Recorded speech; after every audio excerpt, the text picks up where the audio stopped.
성도 여러분들의 건강에 관한 궁금증 해결해드리고 유익한 정보 더해드리고자 합니다. 안녕하세요. 건강한 오후 진행의 이시안입니다. 이 잇몸 치료 상당히 생각보다 많이들 하시는 걸로 알고 있는데요. 그런데 이 잇몸 치료 후에 관리를 제대로 한 환자 약 15%만 이 잇몸 건강을 굉장히 튼튼하게 유지할 수 있다라고 합니다. 그만큼 우리의 잇몸 치료 후에 관리가 정말 중요하다라는 건데요. 사실은 많은 사람들은 이 잇몸 치료만 받고 나면은 뭐 그냥 원래대로 생활을 하면 되겠지라고 그렇게 관가하시는 경우가 많다라고 합니다. 그래서 오늘 건강한 오후에서는요. 연치과의 박형진 원장님 모시고 잇몸 치료 후 관리의 중요성에 대하여 이야기 나눠보고자 합니다. 오늘 애너하임 스튜디오 자리해 주신 박형진 원장님 인사 먼저 나눠보도록 할게요. 안녕하세요, 원장님. 네, 안녕하세요. 네, 반갑습니다. 제가 오프닝에서 얘기를 드렸는데요. 잇몸 치료는 생각보다 많은 분들이 받으세요. 네. 그런데 중요한 것은 많은 분들이 이 잇몸 치료 후에 그냥 사실 관리를 제대로 신경 써서 안 해도 될 것이다라고 생각들을 많이 하신다고 해요. 사실인가요? 네네. 모든 분들이 다 그런 건 아니고요. 이런 부분에 대해서 이제 주제를 다루게 되는 이유는 그렇지 않고 우리가 다른 치료처럼 한번 치료를 다 받으면 이제 이걸로 모든 문제가 해결되는 거 아니냐 이렇게 생각하시는 분들이 종종 계세요. 그런 분들을 위해서 조금 더 명확하게 이 잇몸 치료 후에 어떤 과정을 통해서 이게 왜 관리를 해야 되고 그런 부분에 대해서 좀 얘기를 나눠볼까 합니다. 네, 그렇다면은 이제 처음으로 돌아가서 잇몸 치료 같은 경우는 주로 어떤 분들이 이 잇몸 치료를 많이 받으시는지 궁금해요. 물론 많은 분들이 나이가 드시면은 자연스럽게 잇몸이 망가져서 꼭 누구나 치료를 받아야 되는 마치 이렇게 노안이 생기는 것처럼 그렇게 생각들 하시는데 꼭 그렇지만은 않은 거죠. 네, 그럼요. 네. 예, 잇몸 질환이라는 것 자체의 원인을 좀 살펴보면 네네. 플렉, 즉 박테리아 덩어리. 이제 제가 말씀드리는 이 잇몸 질환은 네네. 다른 여러 가지 전신적인 영향이나 어떤 특이 사항이 있는 경우가 아니고 일반적으로 우리가 만날 수 있는 잇몸 질환에 대해서 얘기를 나눌 건데요. 네. 이 잇몸 질환의 가장 큰 원인은 플렉이라고 해서 어떤 박테리아 그룹이라고 보시면 됩니다. 어떤 특정 박테리아가 이런 잇몸 질환을 야기한다. 이런 보고들도 있고 네네. 그렇지만은 또 심한 잇몸 질환에서는 이런 박테리아가 많더라. 그래서 이제 그거를 접근하는 방법이 여러 가지가 있는데요. 제 경험으로 보면은 일단 플렉이라는 게 임상적으로 네. 그게 어떤 박테리아인지 알 수 있는 방법은 없거든요. 그렇군요. 예, 이거를 배양을 한다든지 아니면은 PCR 테스트 요즘 코비드 때문에 있는데 그런 걸 통해 가지고 어떤 박테리아가 거기 있겠느냐 이런 거를 임상적으로 저희가 알 수는 없고요. 네. 그래서 전체적으로 하나의 집합적인 박테리아 그룹이 모여 있는 거를 플렉이라고 합니다. 플렉. 이 플렉은 약간 우리 밀가루를 물에다가 이렇게 살짝 적셔 놓으면은 조금 이렇게 미끈미끈하면서 근데 여기에 당질에 해당하는 약간 끈적임까지 같이 있게 되는데요. 이 부분이 치아 표면에 이제 붙어서 제거되지 않고 모여 있게 되는 거를 플렉이라고 합니다. 이게 그러니까 밀가루 같은 거니까 사실 쉽게 제거가 될 수 있는 부분이에요. 사실 칫솔질만 제대로 하면요. 이렇게 문질러서 제거만 해주면은 쉽게 제거가 되는 부분이라 칫솔이라든지 치실이라든지 이런 부분으로는 제거가 되는데 요즘 많이들 쓰시고 계시는 워러픽, 워러플러스 물로 하는 부분들이 있어서는 이게요 이상하게 저희가 해보면 제거가 잘 안 되고 옆으로 쭉 퍼지는 그 정도 효과밖에 없습니다. 그러니까 이제 최근에 아마존에 워러픽이 많이 팔아서 제 주변에 굉장히 많이 구입들 하시더라고요. 근데 사실은 생각보다 그렇게 많이 제거가 안 된다. 그렇죠. 그래서 사실은 워러픽을 사용할 때는 기계적으로 다 클린업을 한 다음에 마지막으로 최후에 쓰시고 방법으로. 굳이 안 사셔도 치실이나 무방하시- 칫솔질 잘 하시면 효과는 그렇게 예. 아주 크지 않지 않을까 하는 게 이제 제 판단이고요. 이건 네네. 주관적인 거니까요. 예, 예. 예. 근데 이런 플렉이 제거 이게 이제 1차적으로 잇몸 질환의 원인이 되는데요. 이 부분이 이제 잇몸에 염증을 일으킵니다. 네. 염증이 이제 일단은 잇몸에 염증이 먼저 일어나요. 예. 그래서 잇몸이 조금 붓고 빨갛고 쉽게 피나고. 아, 예, 맞아요. 그런 경우들 많이 네네. 주변에서 그러한 통증 그런 상황을 얘기를 네네. 하시는데 네. 그 이유가 그렇다면 그 플래그 때문에 네, 결국에는 플렉이 많아서 이제 있는 게 제거되지 않고 있다 보면은 염증이 생기고 그 네네. 염증이 잇몸에 이제 그 영향을 붙어 있다 미치면서 보면은, 네. 예 되는데 이 부분이 오랫동안 음. 이제 제거 안 되고 있게 음. 되면 치석으로 변합니다. 아, 그렇군요. 네, 그런데 원장님 조금 네. 궁금한 것이 지금 말씀해주신 이 플래그 그리고 그 다음 단계인 치석 같은 경우가 네. 주로 뭐 나이가 뭐 30대 이상 40대 이상 분들에게만 나타나는 게 아니라 그럼요. 뭐 우리 10대 뭐 티네이저 아이들에게도 일어날 수 있는 흔한 증상인 거죠. 그렇죠. 흔한 현상인 거죠. 네, 네, 네. 아, 그렇다면 정말 어린 아이들부터 올바로 제대로 된 뭐 그런 칫솔질, 네. 치실 사용법 이런 것도 굉장히 중요하겠어요. 그럼요. 아주 중요하고요. 이 부분은 사실은 충치균은 어떤 특정 충치균이 있다라고 하지만 이것도 플렉 안에 존재하거든요. 그러니까 충치 예방에도 아주 중요하니까 이 네. 플렉 컨트롤이라는 게 우리 치과의 가장 중요한 목표 중에 하나거든요. 근데 이 부분이 왜 이 젊은 사람보다는 연세가 드신 분한테 네, 네. 좀 더 많이 나타나냐면 예. 시간하고 관계가 있습니다. 오. 플렉이 제거가 안 되고 치석이 제거가 안 되고 오랫동안 위치하게 되면 이게 점점 잇몸 밑으로 내려가는데요. 이 부분의 속도가 생각보다 좀 천천히 일어나게 됩니다. 네. 물론 이제 좀 예민하신 분들 몸에 이제 유전적으로 이게 좀 더 아주 민감하신 분들은 급격하게 나타나기도 하는데 일반적인 많은 분들에게는 요 부분이 서서히 나타나다 보니까 본인 그리고 통증이 별로 없어요. 그러니까 본인도 모르는 사이에 이게 진행이 되는 거예요. 자각하기가 쉽지가 않겠어요. 네네. 그냥 몸이 피곤하면 좀 잇몸이 붓고 아프다가 또 어느 날 갑자기 또 괜찮아지더라. 그래서 나 이제 괜찮은가 보다 네, 이렇게 네, 생각하시고 네. 또 넘어가시고 하는데 저희가 이 진단을 내릴 때 그래서 플렉하고 그 치석 캘큘러스라고 얘기하는데 플렉은 치태라고 얘기하고요. 요 두 부분이 얼만큼 있는지 어디에 있는지 그리고 잇몸이 부어 있는지 피가 잘 나는지 네. 그리고 이제 보통 정상적으로 잇몸하고 뿌리하고 사이에 틈이 한 2, 3mm 정도 있습니다. 요거는 이제 발생학적으로 그렇게 만들어진 건데요. 네네. 정상적으로는 2, 3mm의 틈이 아무리 건강해도 틈이 있는데요. 네. 이게 이제 치주염으로 진단이 되려면 이 부분이 점점 깊어지는 경우가 있습니다. 네. 보통 한 5mm, 6mm가 되면 굉장히 이제 심하게 진행이 된다. 이렇게 지금 보고 있고요. 이런 부분들이 나타나면 이제 우리가 보통 잇몸 치료가 필요하다. 아, 그렇다면 기본적으로 이제 그런 분들이 네, 그런 증상 갖고 계신 분들이 처음에 이제 잇몸 치료를 받게 돼요. 그렇죠. 그러한 과정을 이제 거치신 다음에 잇몸 치료를 이제 어느 정도 기간 동안 또 한 번에 끝나는 것은 아니잖아요. 네네. 네. 잇몸 치료라는 거는요. 일단 이제 좀 길게 내다봐야 되는데 처음에 이제 보통 일반적으로 스케일링 한다는 부분은 이거는 치료의 효과도 있습니다. 요 부분은 이제 치은염, 진지바이티스라고 하는 그 잇몸 질환의 부분은 스케일링 가지고 이제 컨트롤이 되고요. 거기에 이제 말씀드렸듯이 치태 컨트롤, 그러니까 플렉 컨트롤이라 그래서 이솔질 하는 방법, 그다음에 이제 치실 사용 방법 이런 거를 굉장히 그 철저하게 교육을 해드리는 것을 포함을 하게 됩니다. 그 이후에 이제 액티브한 잇몸 치료, 이제 직접적으로 잇몸 치료가 들어가는 게 딥 클리닝이라고 하는 부분이에요. 네네. 네, 보통 이제 잇몸 치료는 외과적인 부분, 그다음 비외과적인 부분, 그러니까 수술이 필요한 부분하고 수술이 아닌 부분으로 두 개 나눠지게 되는데요. 보통은 시작을 외과적이지 않은 부분, 즉 수술을 하지 않는 방법으로 하는 그 치료법이 딥 클리닝입니다. 그러니까 그렇다면 혹시 잇몸 치료에 수술을 하시는 분들도 더 그럼요. 계시나요? 네네 있습니다. 어떤 상태로까지 되면은 잇몸 치료가 수술이 필요하게 될까요? 이 보통은 이제 나누는 방법이요.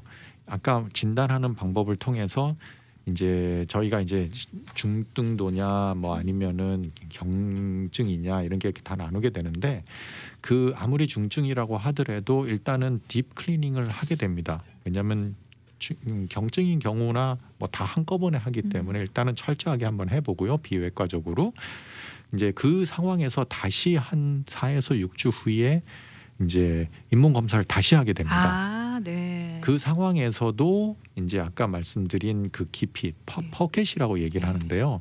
이 퍼켓이 제거가 안 되고 치주낭이 거기에서 이제 염증 소견이 계속 보이고 하면 딥 클리닝으로 해결이 되지 않는 부위라고 저희가 판단을 해서 이제 외과적으로 이제 열어서 하는데요. 이 외과적인 수술은 이제 크게 놓고 보면 치주낭의 제거를 목표로 하는 경우가 있고요. 아니면 이제 입솔질하는 법, 그다음에 관리라든지 치실 사용했을 때 좀 더 플랫 컨트롤이 잘 되도록 환경을 만들어주기 위해서 수술을 하는 경우들도 있습니다. 뭐 예를 들면 잇몸이 너무 두꺼워서 이 파켓이 생긴 경우에는 잇몸을 조금 좀 이렇게 이런 말씀 드리지 좀 속된 말로 저민다라고 얘기를 하는데 조금 얇게 만들어서 그 부분이 이제 잘 닦이는 부분이 생길 수 있도록 그렇게 해주는 방법. 이제 그런 부분들이 이제 외과적인 수술을 요하게 되는 경우인데요. 요거는 이제 그 상황에 따라서 뭐 하게 되고 어떤 분들은 뼈 이식을 이제 요하는 경우들도 있습니다. 이 치주낭은 심각한 경우는 그렇죠. 근데 이제 뼈 이식이라든지 이런 부분들에 있어서는 크게 효과가 잘 나타나지 않고요. 또 결과가 좋지 않은 경우들도 많기 때문에 저희가 신중하게 아주 적은 경우에 있어서 이제 시행을 하고 있습니다. 그렇군요. 그렇게 정말 잇몸 건강이 중요해요.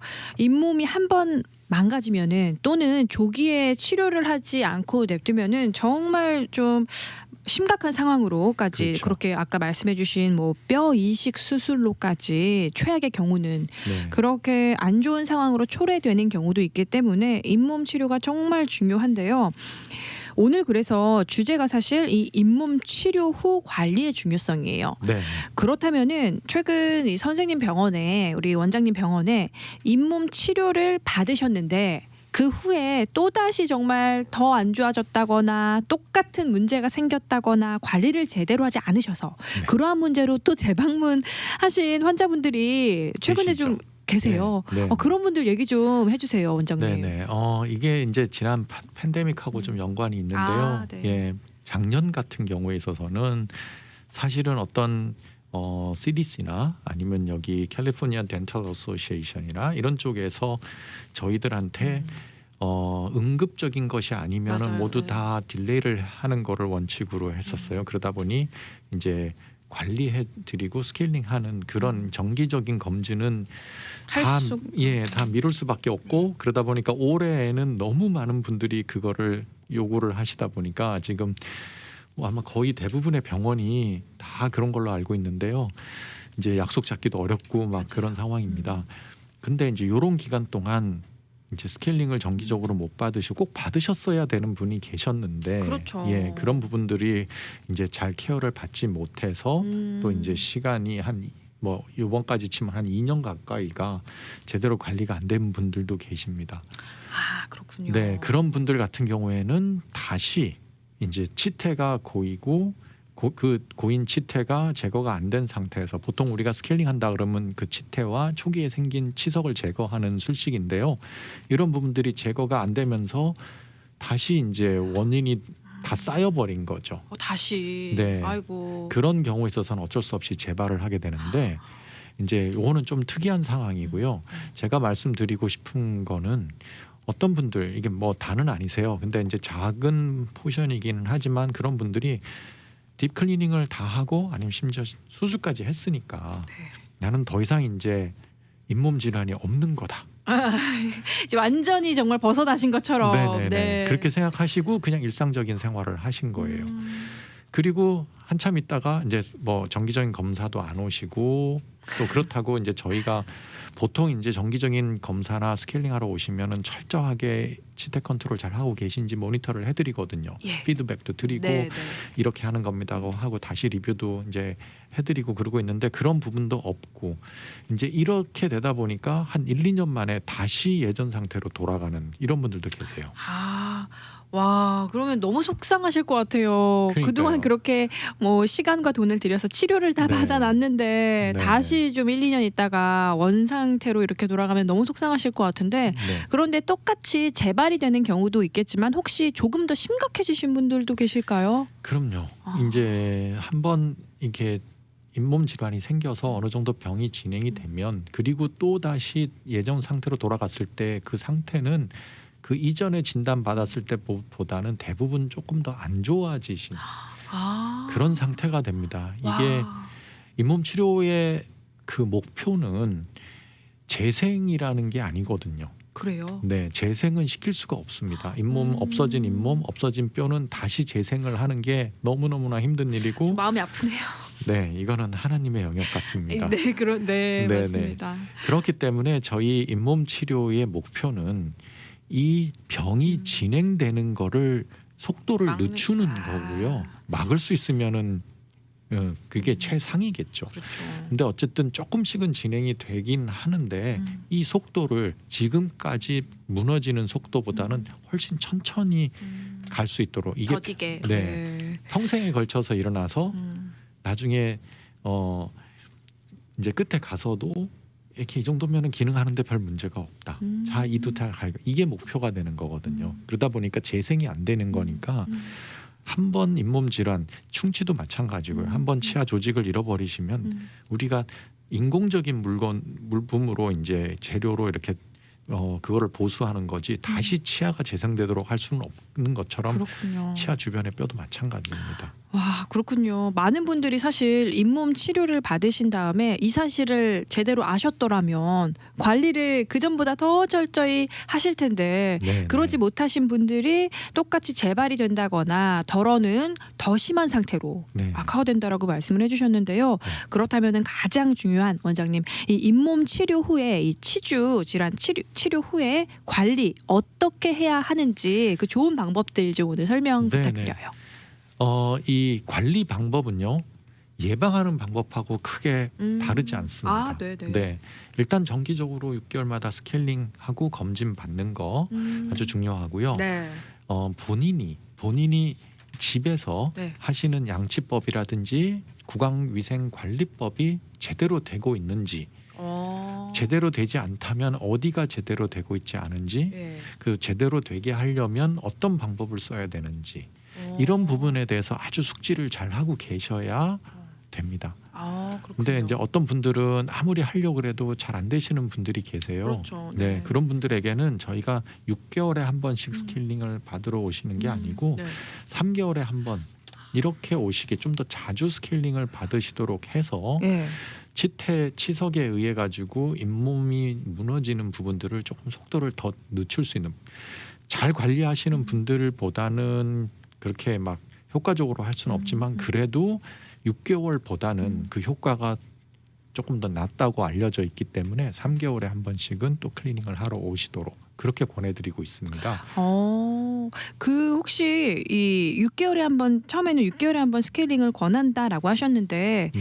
특별한 분들은 이제 또 3개월에 한 번 네. 권하신다고 네. 지금 말씀을 해주셨어요. 그런데 이 적합한 스케일링 기간이 사실 3개월도 괜찮은 건가요? 네네. 이 모든 게 3개월, 6개월이요. 사실은 임상적인 실험을 다 거쳐서 정해진 날짜입니다. 그렇군요. 네, 보통 건강한 분들에게 6개월에 한 번씩 스케일링을 하고 네. 그다음에 구강위생 교육을 철저히 해서 그 네. 관리가 잘 되시는 분들은 6개월마다 오셔도 큰 이제 문제가 없더라 하는 부분들이 이제 임상 실험을 통해서 입증이 된 거고요.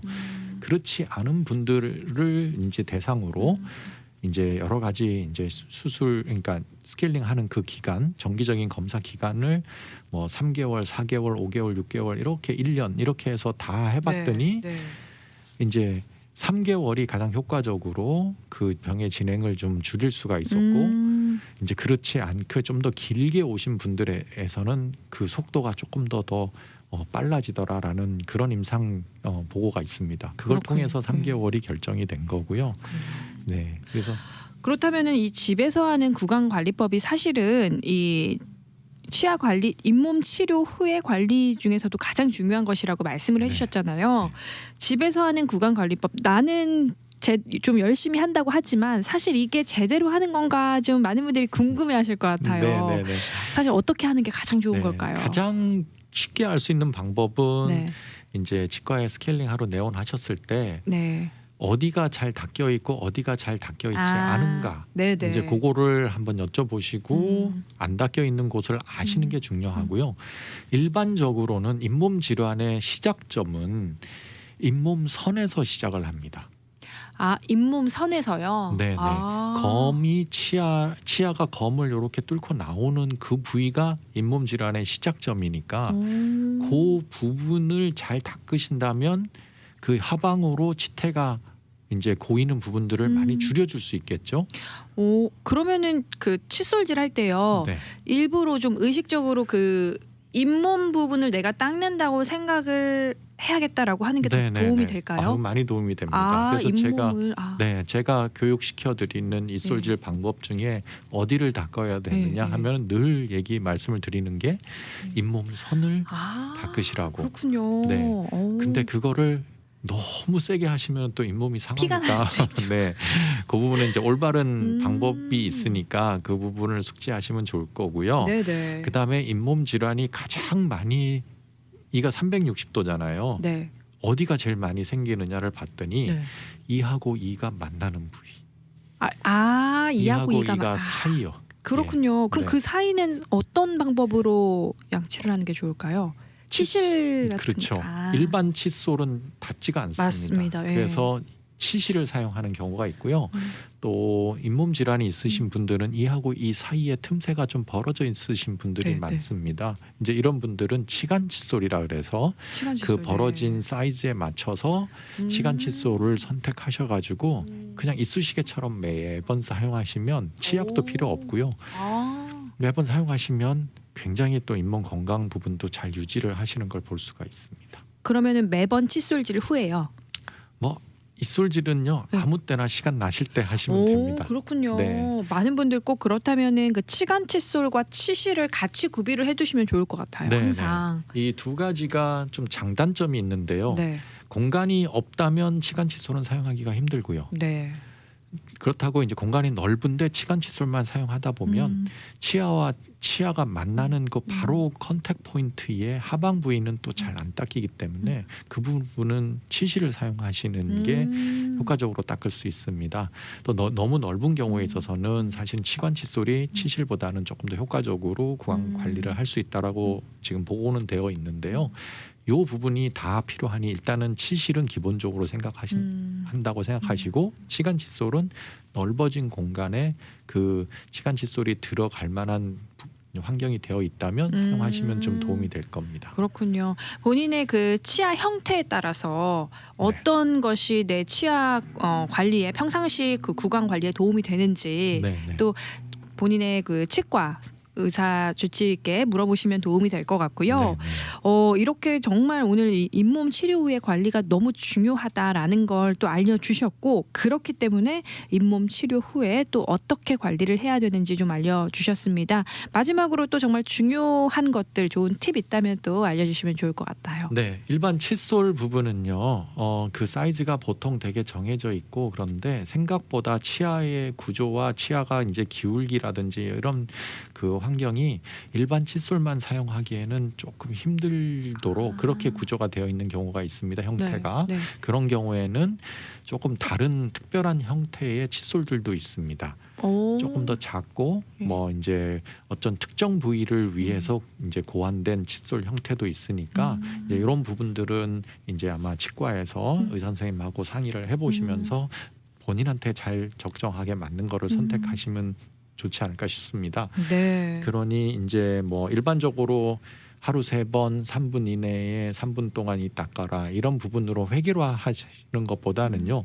본인한테 잘 맞는 방법이 무엇인지 그런 부분을 좀 잘 배우시고 숙지를 하셔서 관리를 하신다면 건강한 치아, 건강한 잇몸 유지할 수 있지 않을까 싶습니다. 네, 짧은 질문 한 가지만 드릴게요. 네. 그 아이스 음료, 시원한 뭐 물이나 아주 차가운 뭐 물이나 네. 시원한 음료 마실 때마다 이가 시리다라고 하시는 분들 혹시 잇몸이 안 좋아서 그런 걸까요? 그럴 수 있습니다.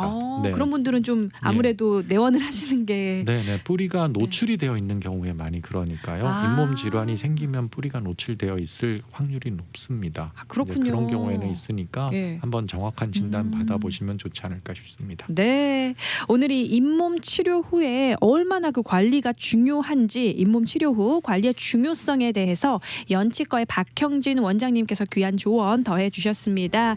우리 연치과 방문 원하시는 애청자 여러분들 계시다면 어디로 방문하면 좋을까요, 원장님? 네, 오피스 위치는 플로튼에 위치하고 있고요. 714-519-3932로 연락 주시면 저희가 성심성의껏 케어해드리겠습니다. 네, 또 오렌지 카운티 거주하시는 분들 이 플러튼의 연치과 또 방문하셔서 치아 관리 건강하게 유지하시길 원합니다.